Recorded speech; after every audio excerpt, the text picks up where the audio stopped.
இந்த வாரம் என்ன பார்க்க போறோம் அப்டின்னா, அ பார்த்திருப்பீங்க அந்த இதுல கட்டுப்பாடு அப்டின்னு சொல்லி, கண்ட்ரோல் அப்டின்னு சொல்லி ஒரு விஷயம். இது வந்து நான் ஒவ்வொரு நாளும் ஆண்டவர்கிட்ட நான் இது கேட்டுட்டு இருக்கேன். "ஏசப்பா இத நான் பண்ணணுமா? வேணாமா? இது என்னோட கண்ட்ரோலா இல்லையா?" அப்டின்னு நெறைய விஷயத்துல எனக்கு டவுட் இருந்தப்போ, ஆண்டவர் என் கூட பேசின விஷயங்கள நான் உங்க கூட ஷேர் பண்ணலாம் அப்படின்னு சொல்லி நான் நினைக்கிறேன். அது ஷேர் பண்றதுக்கு முன்னாடி ஒரு சின்ன மைண்டுக்குள்ள இந்த பிரேயர மட்டும் நீங்க சொல்லிக்கோங்க. இந்த பிரேயர் என்ன அப்படின்னா, ஒரு ஒரு ஒரு ஒரு சின்ன ஒரு ஆர்ஃபன் அதாவது அம்மா, அப்பா இல்லாத ஒரு அனாதை. அவங்க வந்து அவங்களுக்கு யாருமே இல்ல. அவங்கள வாழ்க்கைய லீட் பண்றதுக்கு யாருமே இல்ல. அந்த சின்ன பொண்ணு வந்து ஒரு துண்டு பேப்பர்லயோ, காயின்லயோ ஒரு வாக்கியத்த பார்த்துருக்காங்க. என்னன்னா, அத நான் இப்ப சொல்றேன் என்ன வாக்கியம்னு. அந்த வாக்கியத்த மட்டும் பிடிச்சுக்கிட்டாங்க அவங்க லைஃப்ல. வேற எதுவும் பெருசா அவங்களுக்கு தெரியாது. கொஞ்ச நாள் கழிச்சு அவங்க ஒரு டாக்டரா மாறுனாங்க. அந்த வார்த்தை வந்து அவங்க வாழ்க்கைய ஃபுல்லா மாற்றுச்சு. அது ஒரு பிரேயர் அதுல இருந்தது. என்ன அப்டின்னா, "ஏசப்பா என் வாழ்க்கைய நான் எதெல்லாம் கண்ட்ரோல் பண்ண முடியுமோ, அதெல்லாம் நான் கண்ட்ரோல் பண்ணணும். நீங்க எதெல்லாம் கண்ட்ரோல்ல வச்சிருக்கீங்களோ, அத நீங்க கண்ட்ரோல் பண்ணுங்க. எது என்னோட கண்ட்ரோல்ல இருக்கு, எது உங்க கண்ட்ரோல்ல இருக்குன்னு அறிந்து கொள்ளக்கூடிய ஞானத்த எனக்கு கொடுங்க அப்படின்னு சொல்லிட்டு. ரொம்ப பெருசா இருக்கிற மாரி இருக்கும். ரொம்ப சிம்பிள். என் வாழ்க்கையில என்ன கண்ட்ரோல்ல இருக்கோ, அத நான் கண்ட்ரோல் பண்ணிக்கணும்ப்பா. நீங்க யோசிச்சுக்கோங்க உங்கள. உங்க கண்ட்ரோல்ல எதெல்லாம் இருக்கோ, அதெல்லாம் நீங்க கரெக்ட்டா இருக்கணும். உங்க கண்ட்ரோல்ல எதெல்லாம் இருக்கோ, அத நீங்க பார்த்துக்கோங்க. ஓகேவா? எது வந்து என் கண்ட்ரோல், எது உங்க கண்ட்ரோல் நான் புரிஞ்சுக்கிறதுக்கு எனக்கு ஞானம் வேணும் ஏசப்பா! அப்படின்னு சொல்லி ஒரு சின்ன ஒரு அழகான பிரேயர். அத மட்டும் பிடிச்சுட்டு அவங்க வாழ்க்கையில வந்ததா, பெருசானதுக்கப்புறம் ஒரு நல்ல பொசிஷனுக்கு வந்ததுக்கப்புறம் அவங்க ஒரு இன்டர்வியூல சொல்லியிருக்காங்க. அத நான் கேள்விப்பட்ட உடனே எனக்கு வந்து என்னோட பிரேயர்ல அதுவும் ஒரு வேர்டா மாறிடுச்சு. ஏசப்பா எனக்கு தெரியலப்பா நான் இத பண்ணணுமா வேணாமான்னு எனக்கு தெரியல. என்னால முடியல. நான் என்னோட பெஸ்ட்ட குடுக்குறேன், ட்ரை பண்றேன். என் கண்ட்ரோல் மீறி போயிடுச்சு அப்படின்னா, அத நீங்க பார்த்துக்கோங்கப்பா. அதோட எனக்கு எதுல இத நிறுத்தணும்னு எனக்கு சொல்லிக் குடுங்க. நான் சில விஷயத்த நம்ம ரொம்ப இழுத்து புடிச்சிட்டு இருப்போம்ல. நம்ம கண்ட்ரோல்ல இல்லாத ஒரு விஷயத்த, நம்ம இழுத்து, இழுத்து, இழுத்து, இழுத்து புடிச்சு, நம்ம அதுல புண்ணாகி, அத அது ஒரு பெரிய காம்ப்ளிகேஷன் ஆயிட்டுருப்போம். அதுவும் தப்பு தான். சரி, நம்ம இப்போ ஒரு சில விஷயங்கள நம்ம பார்க்க போறோம். எது நம்ம கண்ட்ரோல்ல இருக்கு அப்படிங்கிறத ஃபர்ஸ்ட்டு பார்க்க போறோம். எல்லாம் இப்போ ஃபோன பார்த்துட்டு இருக்கோம். கண் இருக்கு, கை இருக்கு, கால் அதாவது நம்ம சரீரம். இது வந்து நம்ம கண்ட்ரோல்ல இருக்கும். கொஞ்ச நாளைக்கு.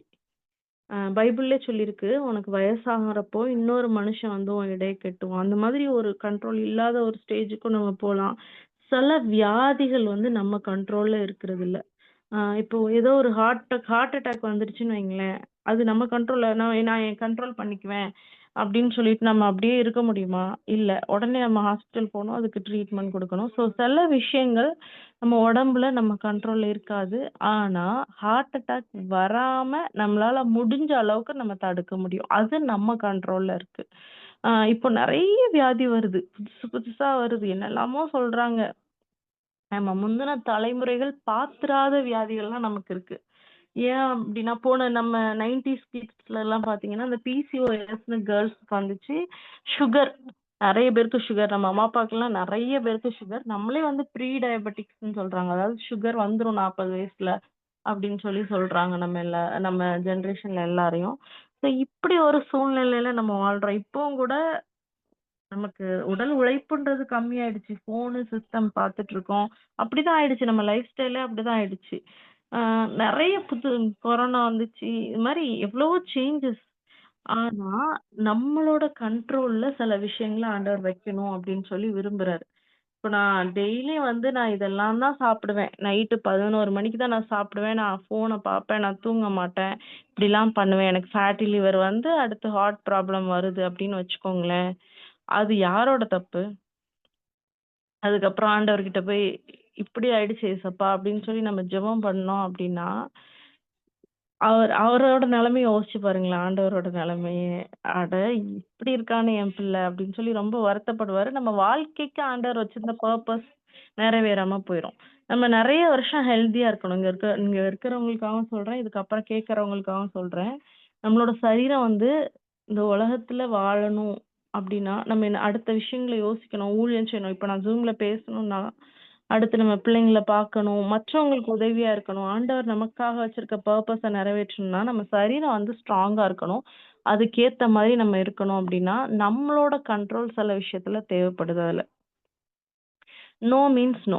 இது எனக்கு வேணாம். நமக்கு தெரியும். அ தானியேல் வந்து இது வேண்டாம் அப்படின்னு சொன்னதுல அவ்ளோ தெளிவா இருந்தார். நமக்கு தெரியும். இப்ப நான் இதுதான் சாப்பிடணும் என் உடம்புக்கு. இல்ல இதுதான் வேண்டாம் அப்படிங்கிறது எனக்கு தெரியும். ஏன்னா எனக்கு வந்து உள்ள ஆண்டவர் சில விஷயங்கள வச்சிருக்காரு. அப்படி தெரியலன்னா நம்ம அதுக்கான ஆட்கள்ட்ட நம்ம போய் கேட்டுக்கணும்.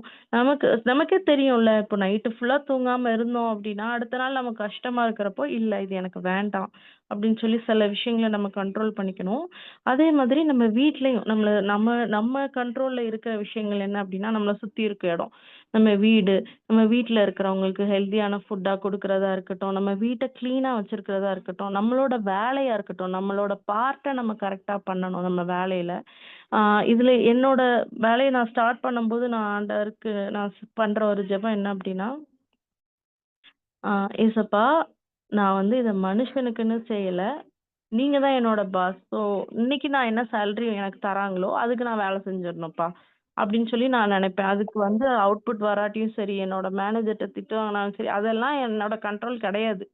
என் கண்ட்ரோல்ல என்ன இருக்கு? நான் வேலை டைம்ல நான் வேலை செய்றது. மத்ததெல்லாம் சொல்லி ஏமாத்திட்டு, நான் டைம் ஷீட் ஃபில் பண்ணிட்டு, காசு வாங்கிட்டு நான் போக்கூடாது. இதுதான் என்னோட கண்ட்ரோல்ல இருக்கிற விஷயம். என்னோட ஞானத்த நான் அதுல பயன்படுத்தணும்னு நெனைக்கிறேன். என்னோட 100% இது என்னோட கண்ட்ரோல்ல இருக்க விஷயம்.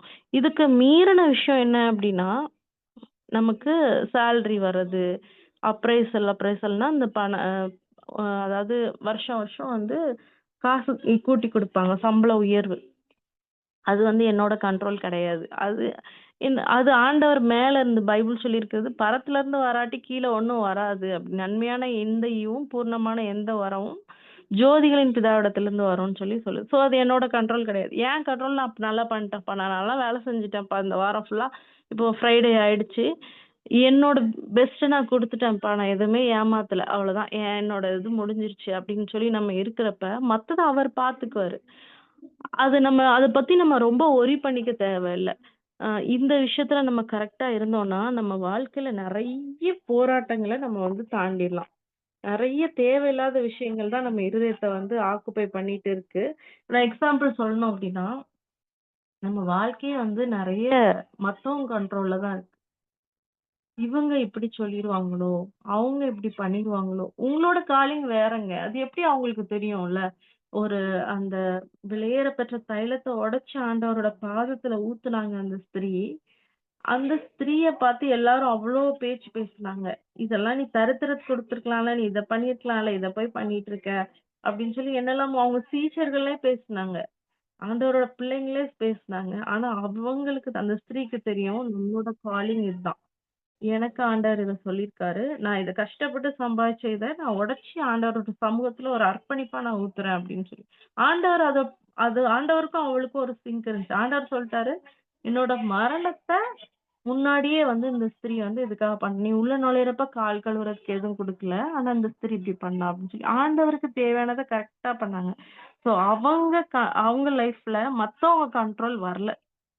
ஒருவேள அந்த பரிமள தைலம் எடுத்துட்டு வரப்போ, சுத்தி பார்த்துருக்கலாம். எல்லாரும் இருக்காங்க. இதுல போய் நம்ம உடைச்சு ஊத்தி, அழுது, முடிய வச்சு தொடச்சு, இதெல்லாம் பண்ணா எப்படி இருக்கும்? அப்படின்னு சொல்லி ஒரு மாரி இருந்திருக்கும்ல.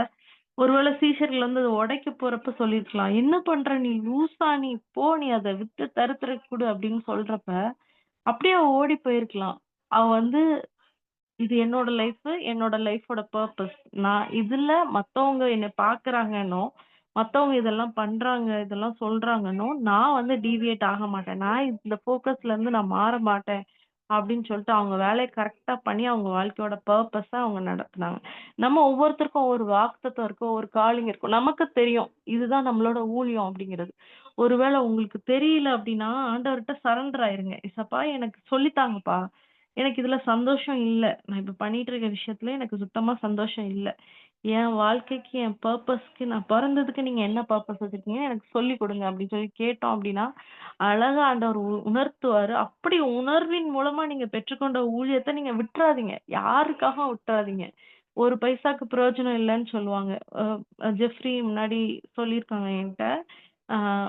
பைபிள் ரீடிங் கேம்பெயின் ஆரம்பிக்கிறப்போ நெறைய பேர் வந்து, "இதனால என்ன பிரயோஜனம் இருக்க போகுது? Time waste." அப்படின்னு சொல்லி நெறைய பேர் சொன்னாங்க. ஆனா ஆண்டவர் ஒரு விஷன் குடுத்துருந்தாங்க. "இத நீ பண்ணணும்." அப்படின்னு சொல்லிட்டுன்னு சொல்லி ஆரம்பிச்சாங்க. இப்ப எத்தன பேருக்கு பிரயோஜனம் எனக்கே வந்து தனிப்பட்ட விதத்துல அவ்ளோ பிரயோஜனமா இருக்கு. இப்ப நான் வந்து ஒரு வேள இந்த Zoom மீட்டிங் இல்ல, நான் வாரம் இதுல நான் பேச முடியல அப்படின்னா, நான் என்ன ஆயிருப்பேன்னு எனக்கு தெரியல. ஏன்னா நான் வந்து வீட்ட விட்டு வெளிய வர முடியாத சூழ்நிலையில இருக்கிறேன். குழந்தைங்கள பார்த்துக்கிறேன், வேலை செய்றேன். என்னால ஒரு இடத்துக்கு போக முடியுமா? ஆண்டவர் எனக்கு செய்த நன்மைகள நான் ஷேர் பண்ண முடியுமான்னு தெரியல. ஒரு அழகான பிளாட்ஃபார்ம். ஒருவேள ஆண்டவர் வந்து உருவாக்கி குடுத்திருக்காரு. ஒரு அழகான ஐக்கியத்த நம்ம மத்தியில குடுத்திருக்காரு. ஜெஃப்ரி ஒரு வேள நெனச்சிருந்தாங்கன்னு வைங்களேன், என்னது இது ஊழியம்ன்னு சொல்றாங்க. இதெல்லாம் வேணான்றாங்க. மத்தவங்க இப்படி பேசுறாங்க, அப்படி பேசுறாங்கன்னு சொல்லி மத்தவங்க அவங்களோட காலிங்க கண்ட்ரோல் பண்ண விட்டுருந்தாங்க அப்படின்னா, நம்ம எல்லாரும் இங்க இல்ல. இன்னைக்கு நம்ம இருந்து பேசியிருக்க மாட்டோம். இவ்ளோ ஆவிக்குரிய விதத்துல நம்ம வளர்ந்திருக்க மாட்டோம். அ அந்த ஒரு ஜெஃப்ரி வந்து அவரோட காலிங்ல கரெக்ட்டா நின்னதுனால, நம்ம இன்னைக்கு இருக்கோம். அதே மாரி தான் நம்மளோட காலிங்ல வேற யாரும் கண்ட்ரோல் பண்ண முடியாது. கணவனோ, மனைவியோ, தகப்பனோ, தாயோ, பிள்ளைங்களோ யாரா இருக்கட்டுமே! ஆண்டவர் நமக்கு வச்சிருக்கிற வாழ்க்கையில, ஆண்டவர் நம்ம வச்சிருக்க லைஃபோட பர்ப்பஸ கண்ட்ரோல் பண்ண முடியாது. நம்ம நெனச்சுட்டு இருக்கோம், என் கணவர் தான் வந்து இதெல்லாம் பண்ண விடல. என் மாமியார் எங்க என்னைய டார்ச்சர் பண்ணி இதெல்லாம் பண்ண விட மாட்றாங்க. என் ஃப்ரெண்ட்ஸ் என்னைய பண்ண விட மாட்றாங்க. எங்க அம்மா, அப்பா இதுக்கெல்லாம் அலோவ் பண்ண மாட்டாங்க, சர்ச்சுக்கு போறதுக்கெல்லாம். அப்படின்னு நம்ம நெனச்சுட்டு இருக்கோம். அப்படி கிடையாது. அவங்களால கண்ட்ரோல் பண்ண முடியாது. உங்க அம்மா, அப்பா வந்து உங்க மனசுல உட்கார்ந்து ஆண்டவர்கிட்ட நீங்க பிரேயர் பண்றத தடுக்க முடியுமா? நீங்க ஃபோன்ல பைபிள் ரீட் பண்றத வந்து அவங்க புரிஞ்சுட்டு அவங்க புடுங்க முடியுமா? முடியாது. நம்ம வாழ்க்கைய நம்ம தான் தடுக்கிறோமே ஒழிய, மத்தவங்களால கண்ட்ரோல் பண்ண முடியாது. நம்ம கரெக்ட்டா இருக்கணும். நம்ம வந்து என்ன நெனச்சுட்டு இருக்கோம்னா, அவங்க பண்ண விட மாட்டேங்கிறாங்க, பண்ண விட மாட்டேங்கிறாங்கன்னு பயந்து, நம்ம பண்ணாம இருக்கிறோம். நீங்க நீங்க உங்க சரீரத்த பார்த்து, உங்க ஆத்துமாவ பார்த்து சொல்லுங்க. ஆண்டவர் உன்னைய விடுவிச்சுட்டாருன்னு சொல்லுங்க. ஆண்டவர் விடுவிச்சுட்டாரு. நீங்க மத்தவங்க கண்ட்ரோல்ல நீ கிடையாது. நீ வந்து சுயாதீனனா இருக்க அப்படின்னு சொல்லிக்கோங்க. அதாவது நீ ஃப்ரீ. உன்னோட கண்ட்ரோல்ல தான் இருக்கு. நீ தான் சூஸ் பண்ண போற அப்படின்னு சொல்லிக்கோங்க. நம்ம 2 விஷயத்த பார்த்துருக்கோம். ஒண்ணு வந்து நம்மளோட கண்ட்ரோல்ல இருக்கிற விஷயத்த நம்ம கரெக்ட்டா செய்யணும். நம்ம உடம்ப பார்த்துக்கிறதா இருக்கட்டும், நம்மளோட வீட்ட நம்ம சுத்தி இருக்கிறவங்கள பார்த்துக்கிறதா இருக்கட்டும், அதுல நம்ம கரெக்ட்டா இருக்கணும் அப்படின்னு சொல்லி பார்த்தோம். 2வது வந்து மத்தவங்க நம்ம வாழ்க்கையில கண்ட்ரோல் பண்ண விடக்கூடாது. அது உண்மை கிடையாது. அது அது வந்து நம்ம நெனச்சுட்டு இருக்கிறது தான். யாராலயும் நம்ம வாழ்க்கைய தடுக்க முடியாது. கண்ட்ரோல் பண்ணுவோம். ஆண்டவர் சுத்தம் இல்லாம யாருமே நம்மள தொட முடியாதுங்க. அதுல வந்து கரெக்ட்டா இருக்கணும். ஆ ஸோ இந்த 2 விஷயங்கள நம்ம பார்த்துட்டு மைண்ட்ல வச்சுக்கலாம். நான் கொஞ்சம் ஃபாஸ்ட்டா தான் போறேன். இன்னொரு விஷயம் நம்ம கண்ட்ரோல்ல இல்லாத ஒரு விஷயத்த நம்ம கண்ட்ரோல் பண்ணணும்னு நெனைக்கிறோம். என்ன அப்டின்னா, நம்மளோட பாஸ்ட் அண்ட் ஃபியூச்சர். அதாவது நம்ம கடந்த கால வாழ்க்கை, இனிமே வரப்போற வாழ்க்கைய நம்ம கண்ட்ரோல் பண்ணணும்னு நெனைக்கிறோம். அதாவது இப்படி நடந்திருக்கலாம். நான் வந்து இது பண்ணாம இருந்திருக்கலாம். இந்த இடத்துல இந்த தப்பு பண்ணிட்டேன். நான் இவங்கள கல்யாணம் பண்ணாம இருந்திருக்கலாம். நான் இந்த கோர்ஸ் எடுத்து படிக்காம இருந்திருக்கலாம். நான் நெறைய வாட்டி நெனச்சிருக்கேன். நான் இன்ஜினியரிங் ஏன் படிச்சேன்? அதுக்கும் எனக்கும் சம்மந்தமே இல்லையே! மீட்டிங் ரொம்ப நேரம் போகும்போது என் மைண்ட் வந்து குரங்கு மாரி தாவிரும். மீட்டிங்ல இருக்கிறது. எதுக்கு நான் இத போய் படிச்சேன்? அப்படின்னு சொல்லி அந்த பழைய இதுக்கு போயிரும். போயிட்டு இப்ப என்ன சொல்றாங்க? இப்ப என்ன பண்றாங்க? நம்மளால கான்சன்ட்ரேட் பண்ண முடியாது. அந்த மாதிரி பழைய விஷயங்கள். ஃபியூச்சர்ல என்ன பண்றது நம்ம? ஆ நமக்கு எதிர்காலம் எப்படி இருக்கும்? வயசானா நம்மள யார் பார்த்துக்குவா? நம்ம சேவிங்ஸ் இல்லையே! உடம்பு சரியில்லையே! இதெல்லாம் என்ன அப்படின்னு சொல்லி நம்ம ஃபியூச்சர், பாஸ்ட் அதெல்லாம் கண்ட்ரோல் பண்ணணும்னு நெனச்சுட்டு, இருக்கிற டைம நம்ம கரெக்ட்டா கண்ட்ரோல் பண்ண முடியாம போயிர்றோம். ஆ அது நம்ம கண்ட்ரோல் கிடையாது. காலங்கள் அவருடைய கரத்துல இருக்கு அப்படின்னு சொல்லி பைபிள்ல இருக்கு.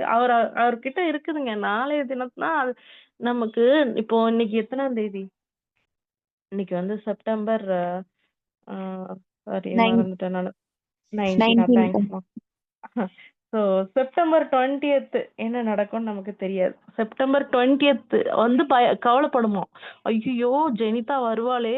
என்ன அவளுக்கு ஆண்டவர் இதெல்லாம் சொல்லியிருக்காரே! அவளுக்கு கரெக்ட்டா எல்லாம் ரெடி பண்ணும். சாப்பாடுலாம் இருக்கா? அப்படின்னு சொல்லி செப்டம்பர் 20த் வந்து ரெடியா இருக்கும். அப்படிதான் பைபிள் சொல்லுது. அப்படி இருக்கிறப்போ 2025 இது அப்படிதானே? 2045 அது வந்து கவலைப்படும். ஜெனிதா அவளோட பர்பஸ முடிச்சுட்டு இந்த இடத்துக்கு வந்து நிப்பா. அப்போ வந்து நம்ம இதெல்லாம் அவளுக்கு ரெடி பண்ணி குடுக்கணும். அவளுக்கு வந்து ஒரு வேளை வயசான பலவீனம் வரலாம். அவளுக்கு வந்து நம்ம இதெல்லாம் ரெடியா வச்சுக்கணும் அப்படின்னு சொல்லி அந்த நாள் நமக்காக கவலைப்படுங்க. ஆண்டவர் அப்படிதான் சொல்லியிருக்காரு.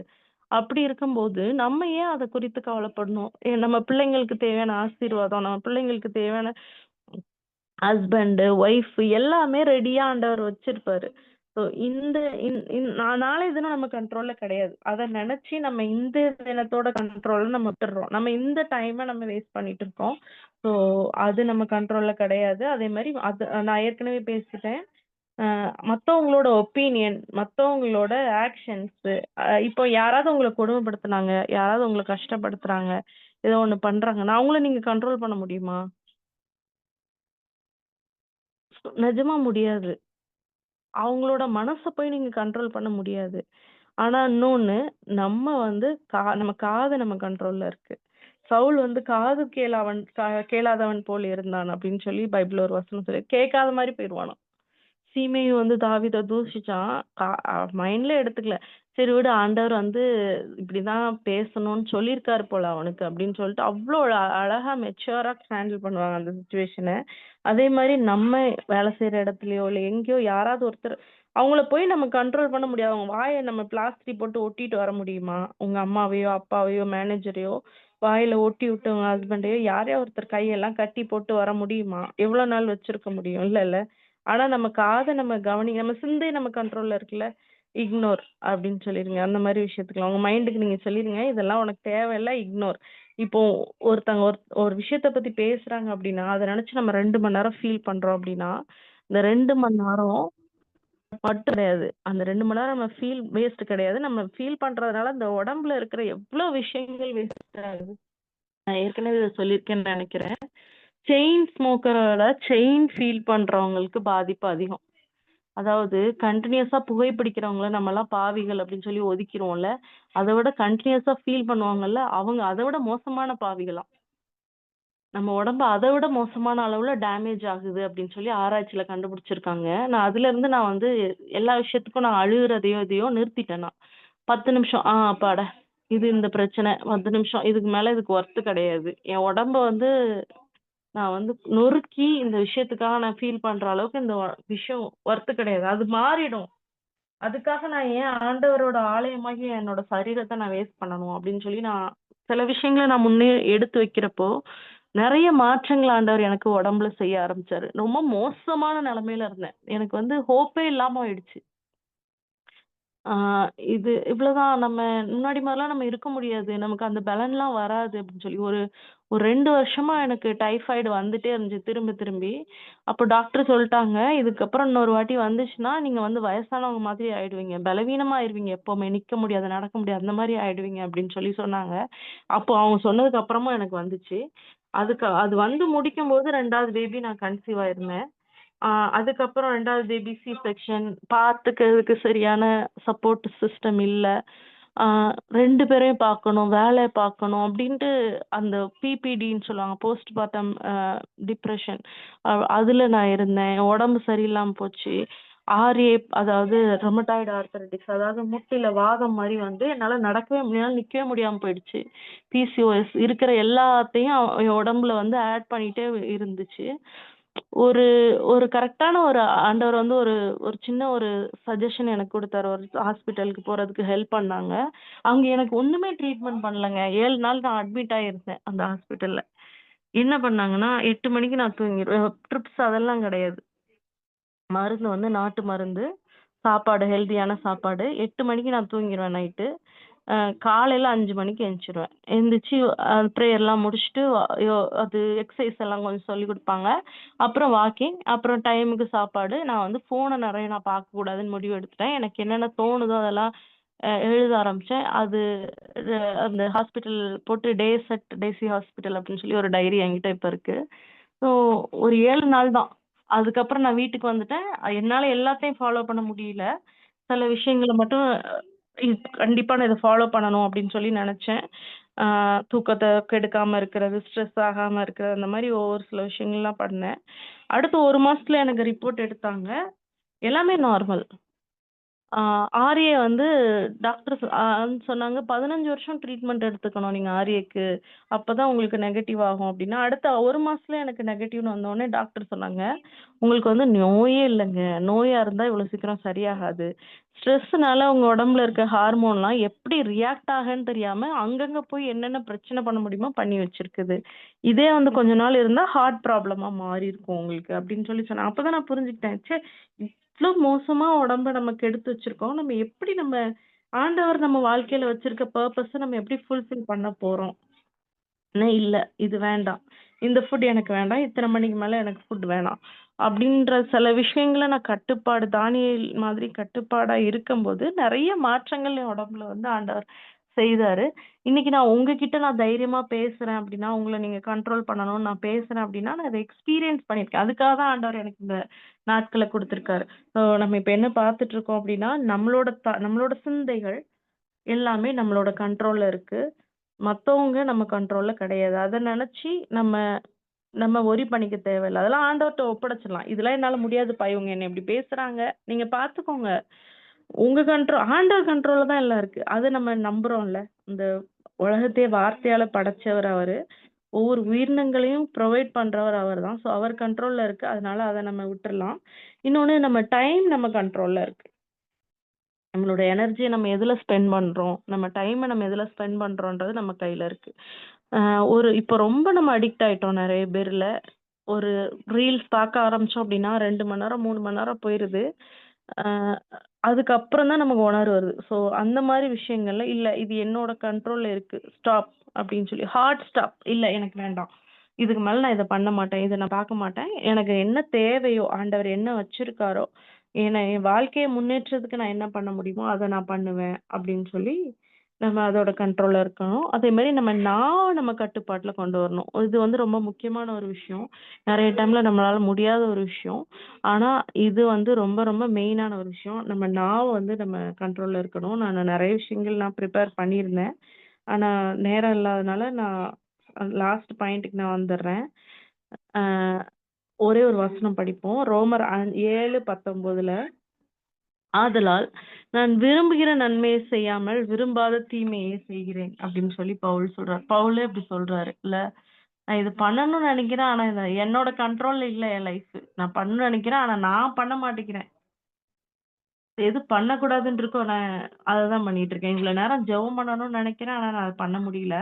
ஆனா இவ்வளவு நேரம் ஃபோன் பார்க்கக்கூடாதுன்னு நான் நினைக்கிறேன். அதுதான் பண்ணிட்டு இருக்கேன் அப்படின்னு சொல்லி நம்ம நினைச்சிட்டு இருந்தோம் அப்படின்னா, அதுக்கு அடுத்த அதிகாரத்த நம்ம எடுத்து பார்ப்போம். ஆ ஆண்டவரோட சிலுவையோட ரத்தத்தினால இது எல்லாத்தையும் ஆண்டவர் ஜெயிச்சிருக்காரு அப்படின்ற மாதிரி வரும். ஆ நான் அத ஃபுல்லா நம்ம இப்ப படிக்க வேணாம். ஏதாவது ஒரு வசனம் மட்டும் படிக்கலாம். ரோமர் 8வதுல. பவுல் சொல்றாரு, "எதனால நான் இப்படி பண்ணிட்டு இருக்கேன்? என்னோட கண்ட்ரோல்ல என் உடம்பு இருக்க மாட்டேங்குது அப்படின்னா, எனக்குள்ள வாசமா இருக்கிற பாவம் தான் இப்படி பண்ணுது. அது என்ன ஜெயில் மாரி என்ன வச்சிருக்கு. அது அது என்ன கண்ட்ரோல் பண்ணுது பாவம். நான் வந்து பிரேயர் பண்ணணும்னு நெனைக்கிறேன். ஆனா அந்த பாவம் என்னைய பண்ண விட மாட்டேங்குது. அ இதெல்லாம் நான் பண்ணணும். என் வாய அடக்கணும்னு நெனைக்கிறேன். ஆனா என்னால அடக்க முடியல. என்னோட ஜென்ம சுபாவம் எல்லாம் இதெல்லாம் பண்ணுது அப்படின்னு சொல்லிட்டு. 24வது வசனம் எடுப்போம். 7:24 ரோமர் 7:24 நிர்பந்தமான மனுஷன் நான். ஒரு லிமிட்டட் வெர்ஷன் நான் அப்படி சொல்றாரு. இவ்வளவுதான் என்னால முடியுது. இதுல இருந்து என்னை யார் விடுதலை ஆக்குவாங்க அப்படின்னா, அடுத்தது பாருங்க. லாஸ்ட்ல அந்த அதிகாரத்தையே அவர் அப்படிதான் முடிக்கிறாரு. நான் 2க்கும் ஊழியம் செய்றேன். நியாயப்பிரமாணத்துக்கும், மாம்சத்திலான பாவ பிரமாணத்துக்கும் ஊழியம் செஞ்சுட்டு இருக்கேன். அடுத்தது அப்படியே லைனா 8வது வசனம் 8வது அதிகாரம் பார்த்தோம் அப்படின்னா, 3வது வசனம் அதுக்கு சொல்யூஷன் அவர் போட்டிருக்காரு பாருங்க. 3வது வசனத்துல லாஸ்ட் இது. பாவத்தை போக்கும் பலியாகவும் அனுப்பி, மாம்சத்திலே பாவத்தை ஆக்கினைக்குள்ளாக தீர்த்தார். மாம்சத்தின்படி நடவாமல் ஆவியின்படி அதாவது என்னோட கண்ட்ரோல் ஆவியோட கண்ட்ரோல்ல நம்ம வரோம் அப்படின்னா, அது எல்லாத்தையும் அவர் பண்ணிட்டாரு. எப்படி அப்படின்னா, அவரு சிலுவையில பலியாயி, நம்மள அந்த கட்டுப்பாட்டுல நம்ம மாம்சத்தின் கட்டுப்பாட்டுல இப்ப இல்ல. ஆண்டவரோட கட்டுப்பாட்டுல நம்ம இருக்கோம். அதனால தான் யோசேப்பால நோ சொல்ல முடிஞ்சது. ஏன்னா, அவர் மாம்சத்தோட கட்டுப்பாட்டுல இருந்தாரு அப்படின்னா, எஸ் சொல்லியிருப்பாரு. ஏன்னா வயசு அப்படி. 17 வயசு. ஒரு லேடி வந்து அவர்கிட்ட ப்ரப்போஸ் பண்றாங்க. அவருக்கு எமோஷனலா அவர் அந்த இடத்துல ரொம்ப யாருமே இல்லாத நிலைமையில இருக்காரு. அப்பாவோட செல்ல பையனா இருந்து செல்லம் கொஞ்சிட்டு இருந்திருப்பாரு அப்பா. எல்லாத்தையும் ஷேர் பண்ணி ஒரு ஃபேமிலியா ஒரு செட்டப்ல இருக்காங்க. இப்ப எதுவுமே இல்லாம இருக்காங்க. இப்போ தோள் சாயறதுக்கு அவருக்கு ஒரு தோள் வேணும். அந்த தோள் ஒரு ஸ்திரீ கிட்ட இருந்து கிடைக்குது. இப்ப அவரு பாவத்தின் பிரமாணத்துல இருந்தாருன்னா, பாவத்தோட கண்ட்ரோல்ல இருந்திருந்தாருன்னா, எஸ் சொல்லியிருப்பாரு. ஆனா அவர் அப்படி சொல்லல. ஏன்னா, அவரோட ஆவியோட கட்டுப்பாட்டுல இருந்தாரு. அவர் வந்து நோ சொன்னார். நம்மளும் நம்மளோட சிந்தையில எல்லா விஷயத்துக்கும் எஸ் சொல்ல வேண்டாம். நோ எதுக்கு சொல்லணுமோ அது கரெக்ட்டா நம்மளோட கண்ட்ரோல்ல இருக்கலாம். அதே மாரி நான் ஒரு விஷயத்த சொல்றேன். என்ன அப்டின்னா, நம்மளோட வாழ்க்கை மத்தவங்களோட கட்டுப்பாட்டுல இல்ல. நம்மளோட கண்ட்ரோல் பண்ண முடியாத விஷயங்கள் ஆண்டவரோட கையில தான் இருக்கு. யாராலயும் நம்மள எதுவுமே பண்ண முடியாது. நம்ம வாழ்க்கையில ஆண்டவர் வச்சிருக்க பர்ப்பஸ நம்ம நிறைவேற்றணும் அப்டின்னா, நம்மளோட சரீரத்த, நம்மளோட வாழ்க்கைய நம்ம கைக்குள்ள எடுத்துக்குவோம். நம்மளோட வீட்ட நம்ம கைக்குள்ள எடுத்துக்குவோம். நம்மளோட ஊழியத்த நம்ம கைக்குள்ள எடுத்துக்குவோம். ஆண்டவர் நமக்கு பலன குடுப்பாரு. ஆண்டவர்கிட்ட சரண்டர் ஆயிருவோம். "ஏசப்பா எனக்கு தெரியல. நான் இத கண்ட்ரோல் பண்ணணுமா? வேணாமான்னு எனக்கு தெரியல ஏசப்பா" அப்படின்னு சொல்லி நம்ம சரண்டர் ஆயிருவோம். மத்தவங்க வாழ்க்கைய நம்ம கண்ட்ரோல் பண்ண நம்ம கூடாது. நெறைய நம்ம நெனைக்கிறோம், நம்ம குழந்தைய இப்போ பெரியவங்கலாம் நெறைய பிரச்சனை வருது. ஏன் அப்டின்னா, என் பையன் என்னோடது. அவன் கல்யாணம் ஆனாலும் சரி, ஆகாட்டியும் சரி. அவன் வாழ்க்கைய சேர்த்து நான் தான் வாழ்வேன். அப்டின்ற மாரி நம்ம கண்ட்ரோல் பண்றதும் தப்பு தான். ஸோ, அது எல்லாத்தையும் விட்டுட்டு ஆண்டவர் நமக்கு வச்சிருக்கிற லிமிட்ல, கண்ட்ரோலா நம்ம இருக்கும்போது, நம்மளோட பர்ப்பஸ நம்ம கரெக்ட்டா நம்ம ஃபுல்ஃபில் பண்ணலாம். ஒருவேள ஆண்டவர் அடுத்த வாரம் இத கன்டின்யூ பண்ண சொன்னாருன்னா, நான் பண்றேன். அப்படி இல்லன்னா, தயவு செஞ்சு நான் ஃபாஸ்ட்டா போயிட்டேன். ஆனா இத கொஞ்சம் தியானிங்க. நம்ம வாழ்க்கையில நம்ம இம்ப்ளிமெண்ட் பண்ணலாம். நம்ம அடுத்த லெவலுக்கு நம்ம கண்டிப்பா ஆண்டவர் கொண்டு போவாரு. கர்த்தர் தாமே நம்ம ஒவ்வொருத்தரையும் ஆசீர்வதிப்பாராக. ஆமென்.